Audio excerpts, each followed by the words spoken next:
सूत्र 57. निस्पृहं मानसं यस्य नैराश्येऽपि महात्मनः तस्यात्मज्ञानतृप्तस्य तुलना केन जायते. ज्या महात्म्याचं मन मोक्षाची सुद्धा इच्छा बाळगत नाही, त्या आत्मज्ञानानं तृप्त झालेल्या पुरुषाची तुलना कशाशी होऊ शकेल. नाथ सांगतात, इच्छा वासना सर्व दुःखांचं अतृप्तीचं मूळ आहेत. पूर्ण होणारी अथवा पूर्ण झालेली प्रत्येक इच्छा आणखी एका इच्छेला जन्म देत असते. हे जनन सत्र अखंड सुरूच असतं. सतत इच्छुक असणारा माणूस कधीच समाधानी आनंदीच काय, पण सुखीही असू आणि राहू शकत नाही. त्याचं चित्त सतत धावत असतं. अशी चंचल गोष्ट स्थिर कशी राहणार.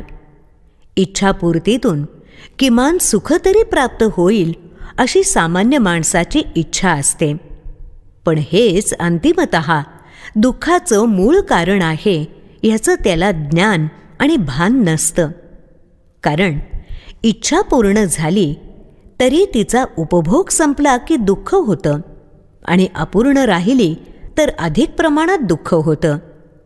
तो सल कायम राहून तसाच पुढील जन्मात बरोबर येतो आणि ते जननसत्र सुरूच राहतं. सुखदुःखांच्या कल्पना इच्छापूर्तीशी जोडण्याच्या अज्ञानापायी हे घडतं. मात्र आत्मज्ञानी माणूस इच्छा वासनांच्या आणि त्यांच्या पूर्तीच्या माया जाळात अडकत नाही. होय, माया जाळच, कारण तो सतत पेटता राहतो, धुमसत राहतो. त्यातून नवनवीन इच्छांच्या ठिणग्या निर्माण होतच राहतात. हा जाळ माणसाची मनःशांती जाळतच राहतो. माया जाल म्हटलं तरी त्यातही आत्मज्ञानी कधीही अडकत नाही. मायेनं टाकलेले वासना, विकार, अहंकार, आशा, अपेक्षा, आसक्ती यांचे मोहक पण मायावी मोत्याचे दाणे त्याला भुलवू आणि आकर्षित करू शकत नाहीत. कारण इच्छा कधीच पूर्ण होत नसतात. एका इच्छेची पूर्ती माणसाला कधीही तृप्ती देऊ शकत नाही याचं त्याला पूर्ण ज्ञान आणि भान असतं. त्यामुळे त्याला भौतिक जगातीलच नव्हे तर सूक्ष्म जगातील तथाकथित मोक्षाची सुद्धा इच्छा वासना नसते. त्यासुद्धा इच्छेच्या जालात तो अडकत नाही. कारण आत्मज्ञानातून त्याला अखंड केवल आनंदाची अनुभूती प्राप्त झालेली असते.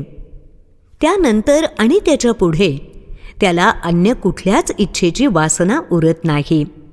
हा आत्मानंद वासनांचं बीजच नष्ट करतो. सुखदुःखांचे वाढणारे तणच समूळ उखडून टाकतो.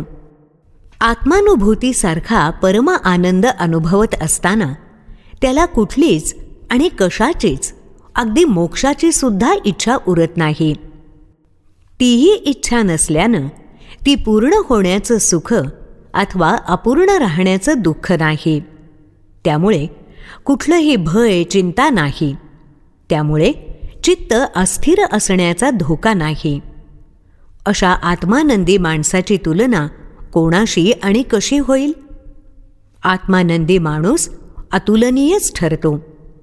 आत्मज्ञान प्राप्त झालेला जनक राजा ह्या अर्थानं आत्मानंदी आहे ना, हे गुरु ह्या नात्यानं सर्वज्ञ अष्टवक्र मुनी जाणून घेत आहेत.